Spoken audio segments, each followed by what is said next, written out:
국어과 교재 및 연구법 인터넷 강의 시작하겠습니다.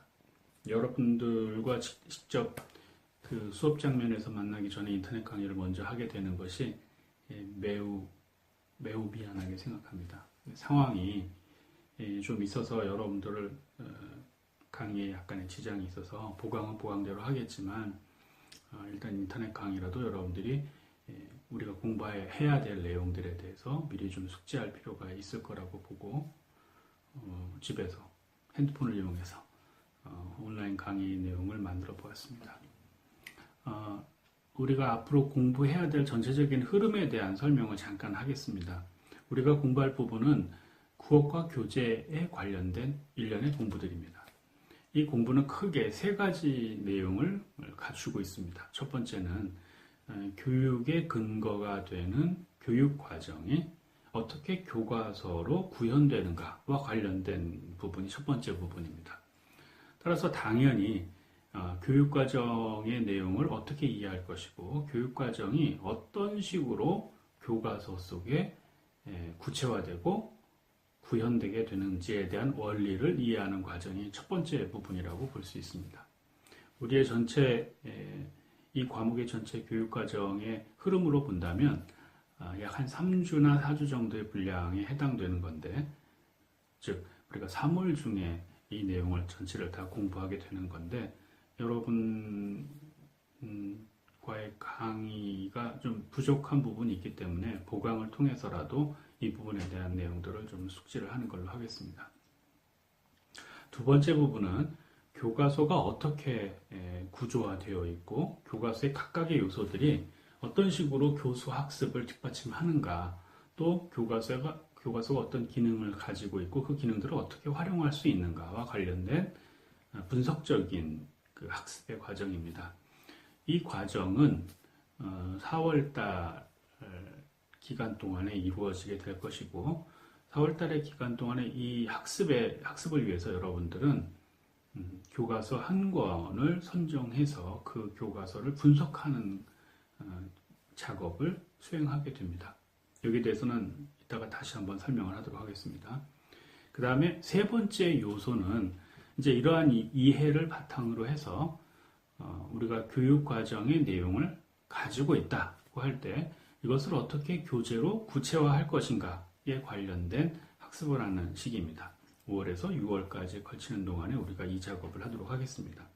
이 작업은 결국은 기존의 교과서에 있는 내용을 베껴서 하는 것이 아니라 우리 자신이 이해하고 있는 바 교육과정과 교과서와 교수학습의 관계들에 대한 이해를 바탕으로 해서 교재를 구성하는 과정이기 때문에 이거는 여러분들이 이제 교직에 나가든 아니면 졸업한 이후에 이제 실행되게 될 2015 개정 국어과 교육과정에 근거해서 진행하는 것으로 하겠습니다.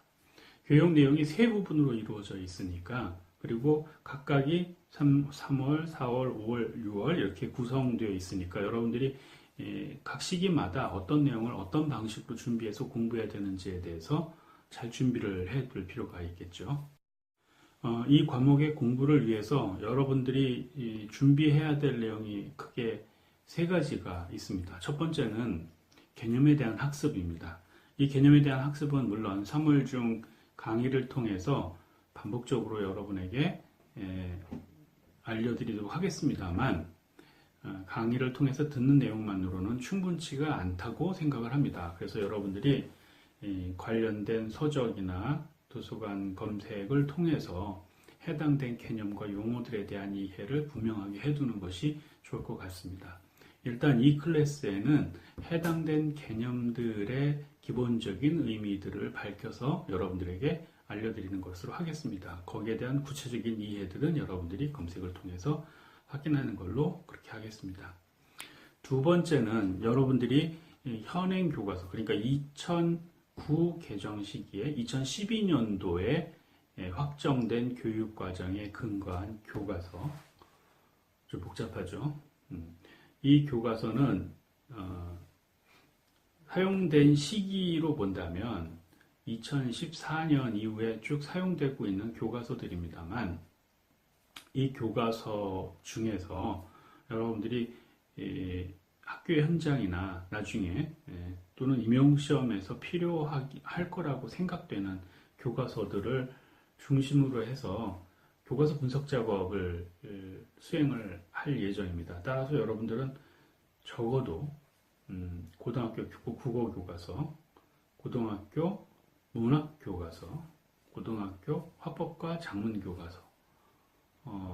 대한 기본 자료를 가지고 있을 필요가 있습니다.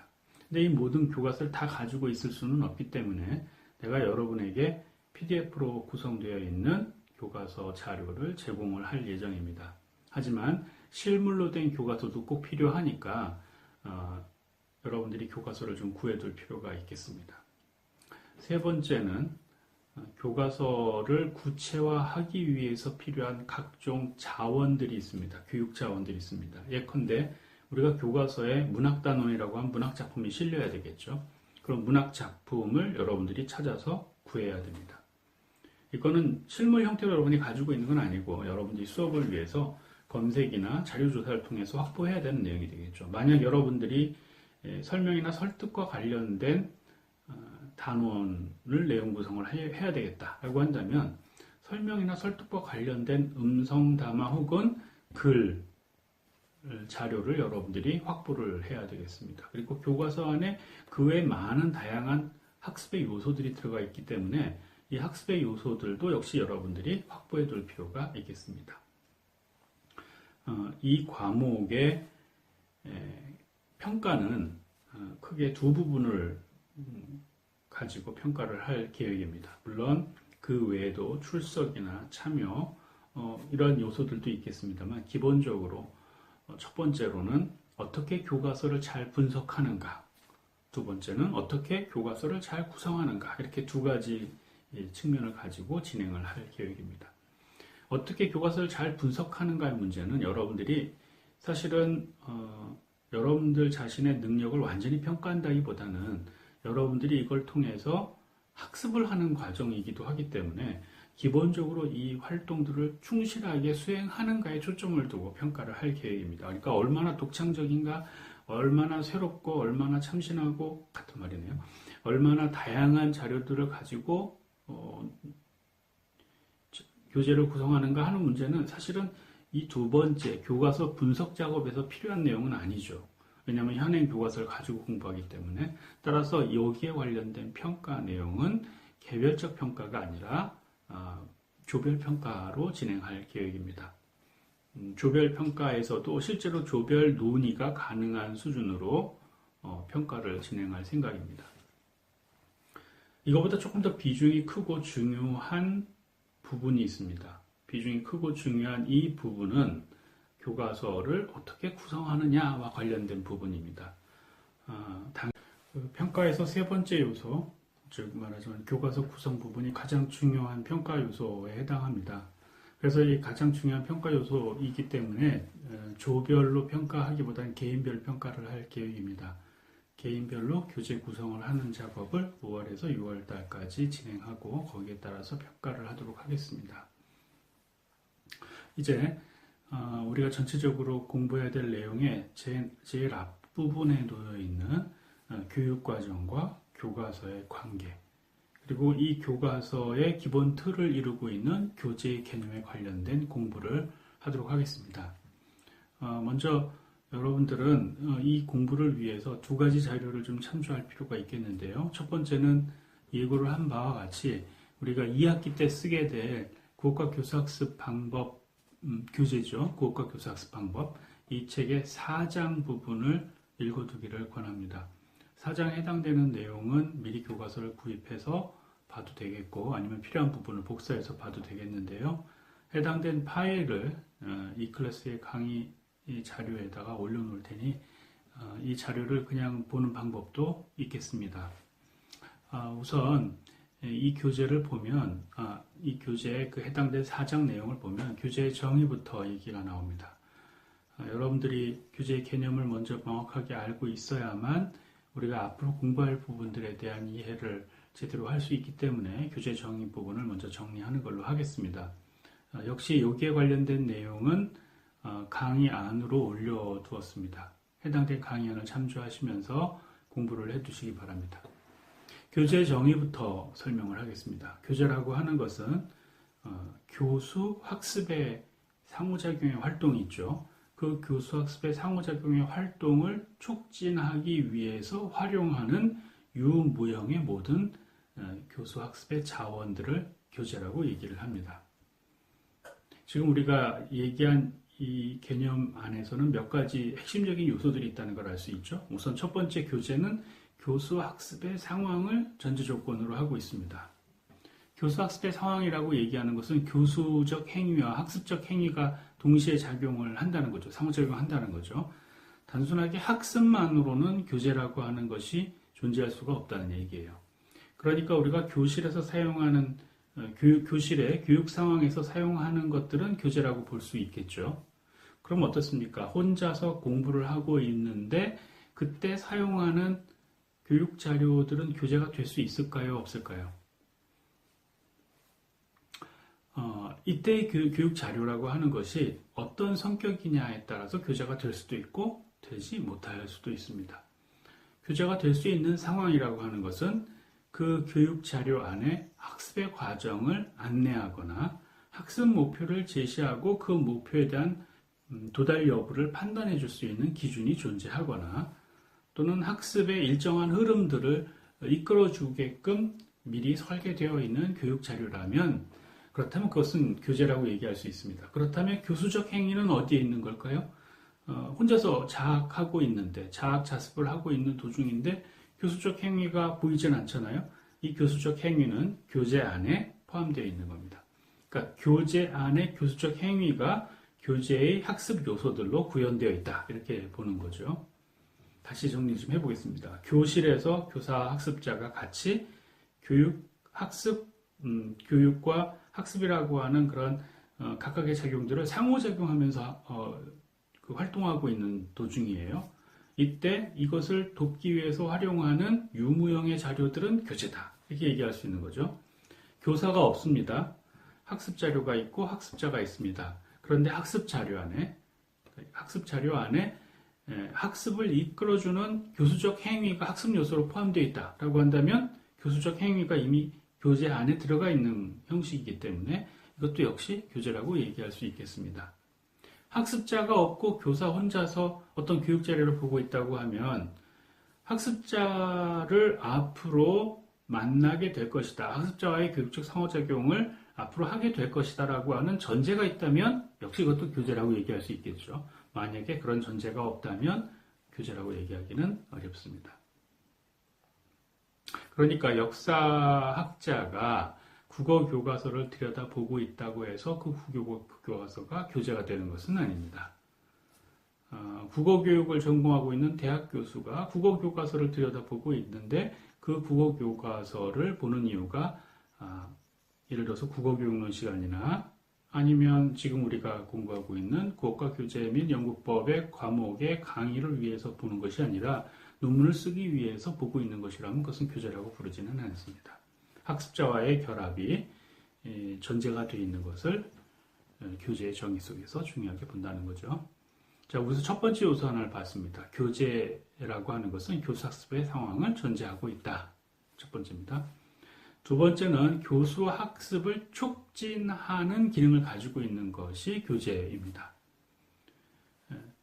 여기 여러분에게 복사물 하나를 보여드립니다. 이 복사물이 수업 속에서 내가 활용을 할 때 수업을 원활하게 하고 학습자의 이해를 돕게 하기 위한 예시 자료들을 포함하고 있습니다. 그리고 내가 수업 속에서 이 자료를 활용합니다. 그렇다면 이것은 교재라고 얘기할 수 있겠죠. 교재는 반드시 학습자가 읽어야만 교재가 되는 것은 아니죠. 교수학습 상황 속에서 교수학습을 촉진시킨다고 하면 교재라고 얘기할 수 있습니다. 거꾸로 말하면 이 촉진의 기능을 가지고 있지 못하다면 교재라고 얘기할 수는 없습니다. 촉진이라고 하는 것의 의미는 굉장히 넓은 뜻을 가지고 있습니다. 교수와 학습을 일정한 과정을 통해서 안내하고 있는 것만 촉진이라고 부르지는 않습니다. 교수 학습에 긍정적인 역할을 하게 된다면 교재라고 얘기할 수 있는 것입니다. 이건 세 번째 교재 개념 안에 포함되어 있는 핵심적인 요소, 세 번째 요소 때문에 특히 중요한 의미를 갖는데요. 그거 잠깐 미뤄두도록 하고 세 번째 요소 보도록 합시다. 세 번째는 유무형의 교수학습 자원을 교재라고 얘기하는 거예요. 유무형의 자료라고 하겠습니다.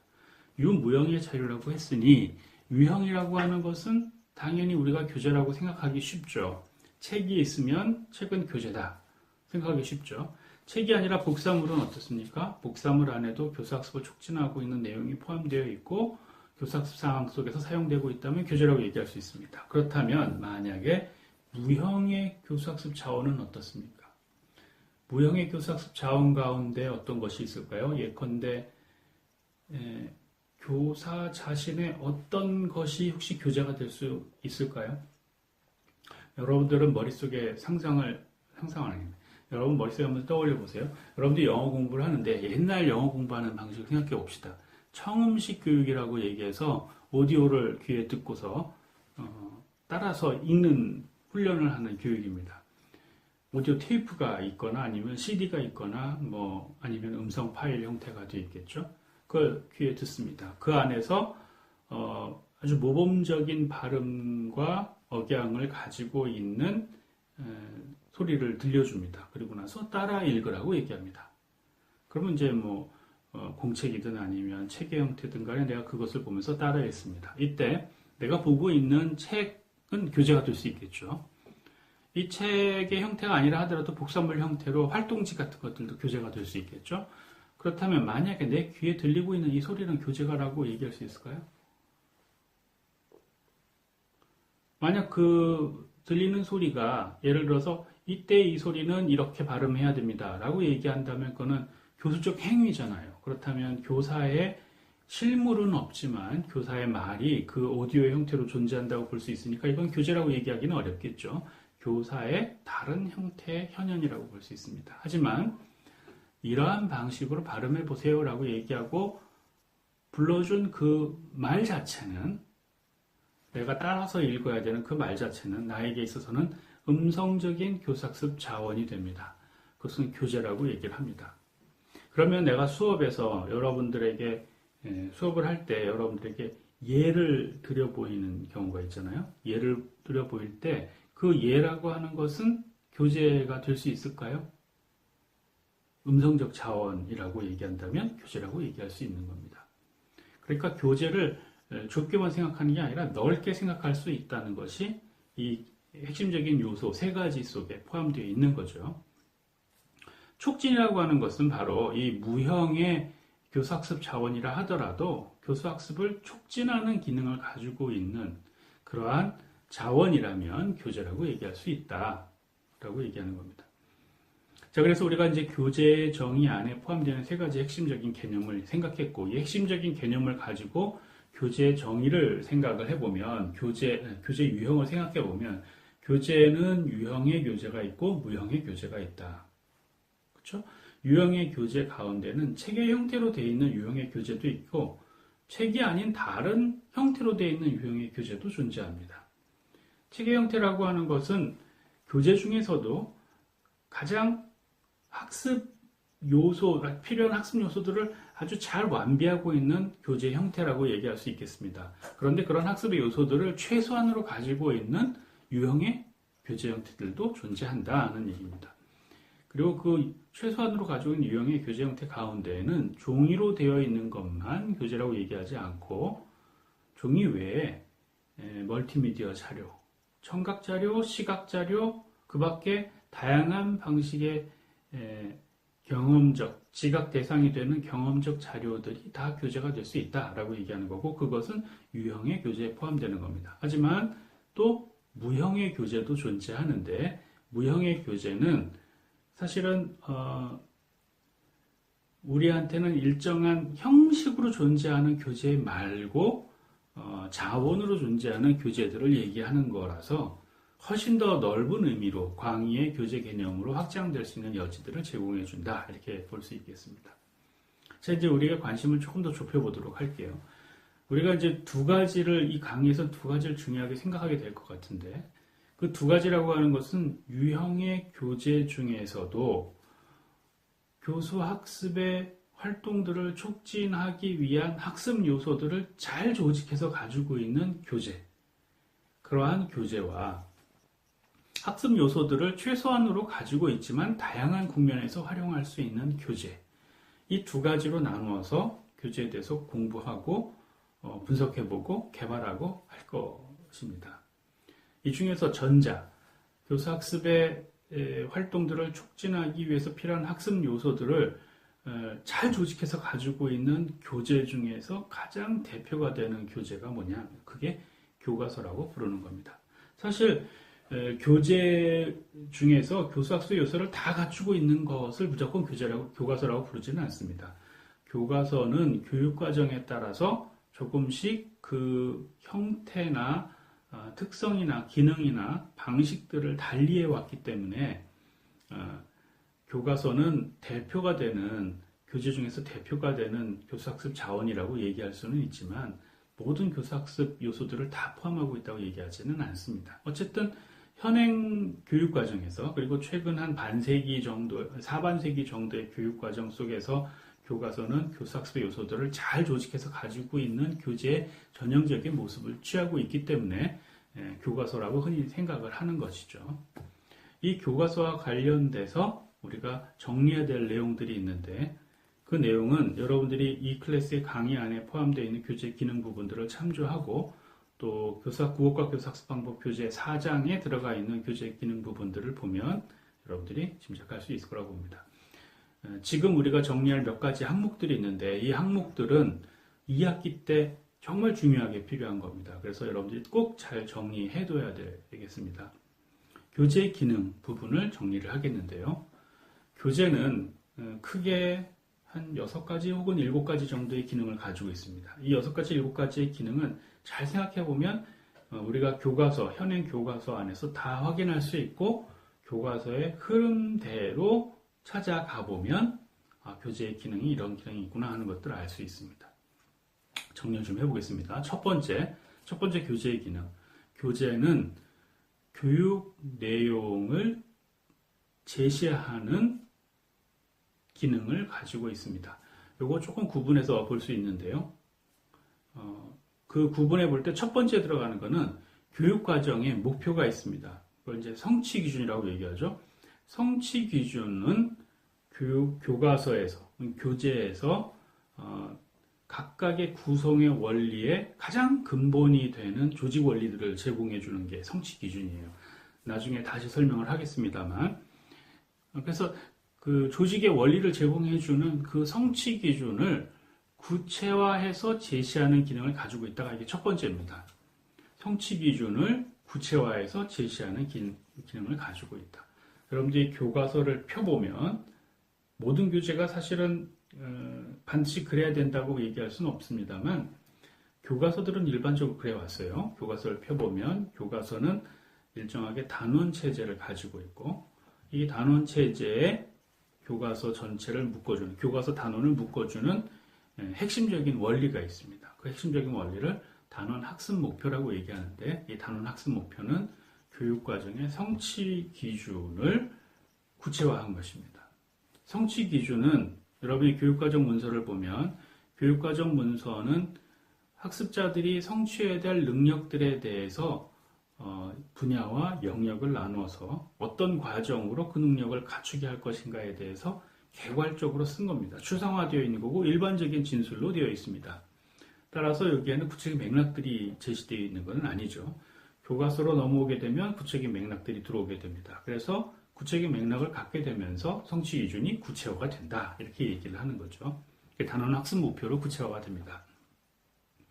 그 다음에 또 교육과정의 내용을 구체화한다는 말의 또 다른 의미는, 이 성취 기준은 그 기준의 진술 하나만으로 교육이 이루어지지는 않아요. 이 성취 기준을 이루기 위해서 필요한 학습의 내용 요소들이 존재합니다. 좀 더 구체적인 내용들이라고 할 수 있겠죠. 학습 내용을 구체화하는 기능도 이 교육과정을 교과서에 구현하는 기능이라고 얘기할 수 있습니다. 학습 내용들을 구체화하는 기능을 가지고 있다, 교재는. 그러니까 단원 학습 목표가 있다고 하면 한 단원이 1시간 동안 수업하면 끝나는 게 아니죠.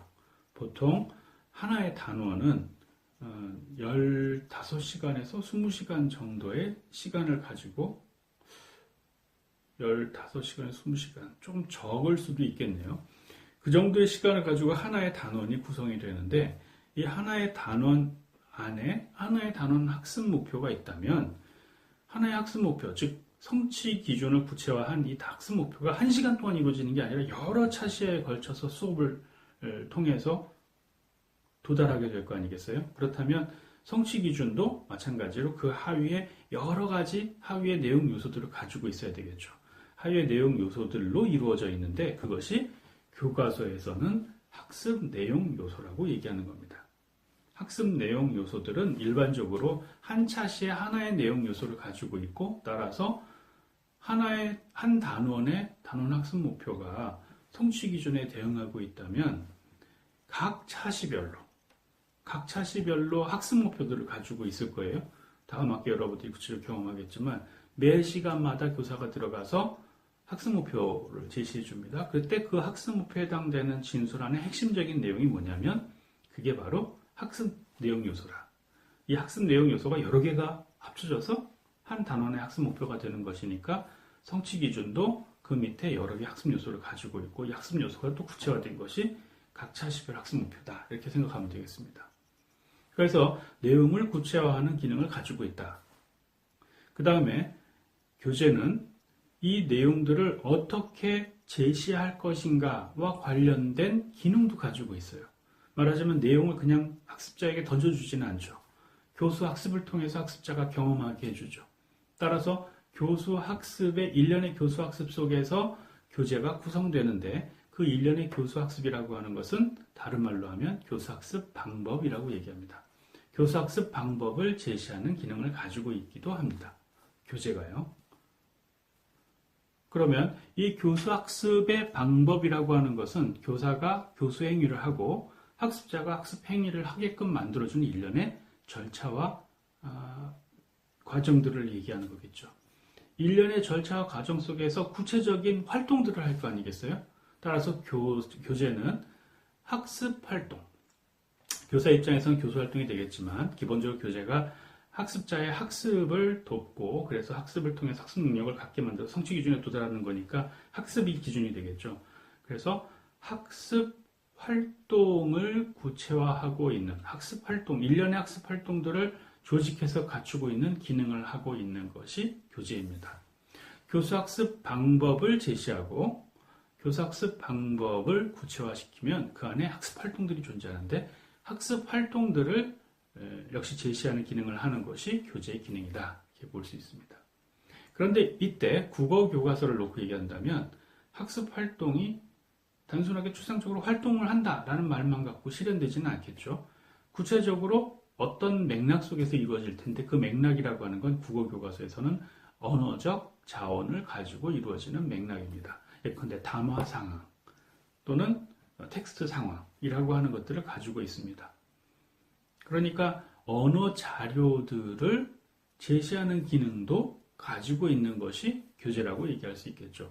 여러분이 교과서를 펴보면 교과서 안에는 지문들이 있죠. 소단원 내용 안에 들어가면 실려있는 글들이 있고 또는 화법과 작문 같은 경우 화법 같은 경우에 대화들이 포함되어 있지 않습니까? 그래서 담화라든지 텍스트와 같은 것들을 제시하는 기능을 가지고 있는 것이 교재의 기능입니다. 그 다음에 이것들을 그냥 학습자에게 제시해 주는 것이 아니라 이 제재를 가지고 교수 학습을 통해서 학습 활동을 하게 만들면 그 활동들이 제대로 이루어졌는지 이루어지지 않았는지를 판단을 내려줘야 될 필요가 있겠죠. 그래서 교수 학습을 평가하는 기능도 가지고 있는 것이 교재의 기능입니다. 교수 학습을 평가합니다. 만약에 이 과정만으로 충분히 교수 학습이 이루어진다고 하면 여기에서 교재는 완결된다고 볼 수 있겠죠. 그런데 많은 학생들은 이 활동을 통해서도 충분히 학습하지 못할 수 있습니다. 학습자의 차이가 있기 때문에 그러면 보충 활동이 필요할 수 있겠죠. 만약 어떤 학생들이 학습 활동의 학습 목표는 더 나갈 필요는 없지만 좀 더 깊이 공부하고 싶다라고 한다면 심화 활동도 할 필요가 있겠죠. 그러니까 즉 보충이나 심화라고 하는 건 학습자에 따라서 학습자에 맞추어서 학습의 융통성 또는 학습의 유연성들을 갖게끔 만들어주는 그런 수준별 자료들을 제공해주는 기능도 갖추고 있는 것이 교재의 기능입니다. 그러니까 수준별 교육이라고 하는 것은 그냥 수준별 교육이라고 하는 수준 차이가 있다라고 하는 것을 말하는 게 초점이 아니라 교재는 만들 때 단권 또는 복권으로 만들긴 하지만 각각의 교과서가 학습자에 최적화돼서 학습자에게 맞는 교과서가 될 수 있게끔 적응을 해줘야 된다는 거죠. 그래서 적용이 되게끔 만들어주는 기능을 교과서는 가지고 있다. 이와 더불어서 보충적인, 참조적인 언어 자원들을 추가로 제공해주는 기능도 교재는 가지고 있다. 자, 이제 정리를 좀 해보면요. 이 교재에 나와 있는 교재 기능들, 교재가 두 번 쓰이니까 헷갈리겠네요. 이 강의를 위해서 사용하는 교재에 제시하고 있는 교재 기능, 이 교재 기능과 무관하게 어쨌든 상황 전체를 놓고서 쭉 설명을 했는데요. 앞에서부터 보면 교재 자체는 학습 목표를 제시해 줍니다. 학습 내용을 선정해 줍니다. 교사학습 방법을 안내해 줍니다. 교사학습 활동을 수행할 수 있게끔 제시해 줍니다. 교사학습의 언어 자료를 제공해 주고 그 언어 자료를 가지고 교사학습을 제대로 했는지를 평가해 줍니다. 그리고 필요한 보충적인 자료들을 제공해 주고 그리고 학습자마다 차이를 보일 수 있는 학습 능력이나 학습의 성취 수준 또는 학습의 성취도에 따라서 적합화될 수 있게끔 하는 다양한 수준별 활동 자료들을 동시에 제공해 줍니다. 이것이 교재의 기능이고 우리는 지금 교과서를 통해서 그 교재의 기능들을 대부분 다 갖추고 있는 것을 보게 됩니다. 그래서 우리는 교과서가 교재의 기능을 다 가지고 있는 것이라고 생각할 수 있는데 사실은 모든 교과서가 이 모든 교재 기능을 다 가지고 있는 것도 아니고 또 다 가지고 있어야만 교재로서 충족되는 것도 아닙니다. 예컨대 지금 이러한 교재의 형태는 5차 교육과정, 5차 교육과정은 1988년부터 시작이 됐습니다. 개발은 그 이전부터 개발은 됐습니다만 5차 교육과정 때부터 이러한 교재의 형태들을 취해오고 있습니다만 3차나 4차 교육과정 때는 지금의 교재하고는 좀 성격이 다른 교재 형태를 취하고 있어요. 그때는 교수학습의 일련의 교수학습의 방법이나 교수학습의 활동들, 수준별 자료들과 같은 것들은 교재 내에 포함되어 있는 요소가 아니었습니다. 보통 우리가 그때의 교재를 뭐라고 그러냐면 선집형의 교재라고 얘기합니다. 선집형의 교재라고 하는 것은 학습자들이 따라서 할 만한 귀감이 될 만한 모범이 될 만한 표준적인 언어 자료들을 제공해줘서 학습자는 그 언어 자료를 숙달함으로써 언어 능력을 발달시키는 방식으로 교재가 구성되어 있다는 겁니다. 이렇게 본다면 교수학습의 방법이나 활동을 따로 제시하지는 않았지만 언어 자료 자체가 교수학습의 활동이나 방법을 규정해주고 있다라고 볼 수도 있겠네요. 하지만 지금 우리가 교재를 보고 있는 그런 관점에서 본다면 교수학습의 활동의 과정들이 말하자면 학습활동이 있으면 지금 교과서의 학습활동은 크게 세 개의 큰 활동을 가지고 있어요. 이게 7차 교육과정 때부터 계속 일관되게 나타난 양상인데 내용학습, 목표학습, 적용학습과 같은 그러니까 교과서에 따라서는 조금 다른 이름을 가질 수도 있고 다른 단계성을 갖출 수도 있겠습니다만 일반적으로는 제재에 대한 이해 여부를 판단하게끔 해주는 내용학습과 그 단원의 목표에 도달하게끔 도와주는 목표학습과 그리고 이것들을 보충하거나 심화해주는 적용학습 이렇게 세 단계로 되어 있는 학습활동들이 일련의 과정, 즉 시퀀스라고 얘기하는데요. 단계적으로 제시가 됩니다. 하지만 4차 교과서나 3차 교과서 때는 학습활동이 이렇게 단계적으로 학습자들이 이 단계에 따라 학습을 하게 되면 목표에 도달하게 되는 그런 단계적인 학습활동을 제시하고 있지는 않았습니다. 학습 자료도 다양하게 주지는 않았고요. 지금 우리가 본다면 자습서 같은 형태가 4차 교육과정의 국어 교과서다라고 볼 수 있습니다. 자, 이제 우리가 교과서의 정의와 교과서의 교재의 정의와 교재의 기능, 교재가 어떤 형태를 취하고 있는가에서 선집형과 그 학습 활동형 이렇게 두 가지 나눈 유형까지 우리가 봤는데요. 그리고 이게 오늘의 공부의 내용인데 여러분들은 여기에서 추가로 공부해야 될 내용들이 많이 있습니다. 그러니까 이를테면 이런 거죠. 우리 교과서는 반드시 학습 활동들을 다 제시해 주는 것이 좋은가? 학습의 방법을 제시해 주는 것이 좋은가? 이런 것도 질문 던져볼 필요가 있습니다. 왜 그런가? 여기에 대한 생각 하나만 더 한 다음에 강의를 마치겠는데요. 이를테면 교과서가 있고 우리가 이제 교재와 교과서 자꾸 섞어서 쓰는 까닭은 우리가 결국은 교과서를 가지고 작업을 해야 되기 때문에 그렇긴 한데요. 교재라고 생각하고 교과서란 말을 듣기 바랍니다. 우리 앞에 이제 교과서가 있습니다. 그리고 이 교과서를 딱 펼쳤더니 학습 목표가 제시되어 있어요. 대부분의 교과서는 다 학습 목표를 제시하고 있습니다. 학습 목표가 제시돼야지 거기에 따라서 교수학습 활동을 하는 거죠. 교사들이 교육 활동을 하는 것은 교육과정 밖에서 하는 것이 아니라 교육과정 안에서 하는 겁니다. 그게 교과학습의 성격을 가지고 있기 때문에 그렇습니다. 단원학습 목표가 제시되고 우리가 알겠습니다만 언어 자료가 제시가 되어 있습니다. 그리고 그 뒤에 단계적이고 절차적이고 굉장히 친절한 학습 활동들이 이렇게 쫙 제시가 되고 있습니다. 이 교과서가 가지고 있는 장점은 뭐고 단점은 뭘까요? 이 교과서를 가지고 교수학습 활동을 할 때 어떤 교사에게는 굉장히 큰 도움이 되겠고 어떤 교사에게는 이 교과서가 제약 요소가 될 수 있을까요?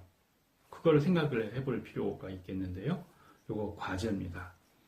과제인데 여러분들이 이 생각을 좀 더 할 수 있기 위해서 단서 하나 주겠습니다. 여러분들이 지금 만약에 시험에 합격하고 현장에 막 나간 신입 교사라고 가정해 봅시다. 예전처럼 국정교과서가 있었을 때는 교과서는 한 종이니까 여러분들이 급하게 미리 대응해서 공부 한번 해두면 학교에 나갔을 때 그 교과서를 만나게 되겠죠. 다만 학년이 달라지면 다른 학년이기 때문에 다른 교과서를 공부해야 되는 어려움은 있겠습니다만 지금은 그렇지가 않죠. 모든 교과서가 다 선택 교과서입니다. 어떤 교과서를 가지고 몇 학년에서 공부를 가르칠지를 우리는 모르고 있어요. 그래서 임용이 돼서 학교에 딱 갔더니 처음 보는 교과서를 대하게 될 수도 있습니다. 현실적인 문제죠. 이때 여러분에게 교과서가 주어졌습니다. 좀 아까까지 설명했었던 그런 교과서를 여러분이 만나게 되겠죠.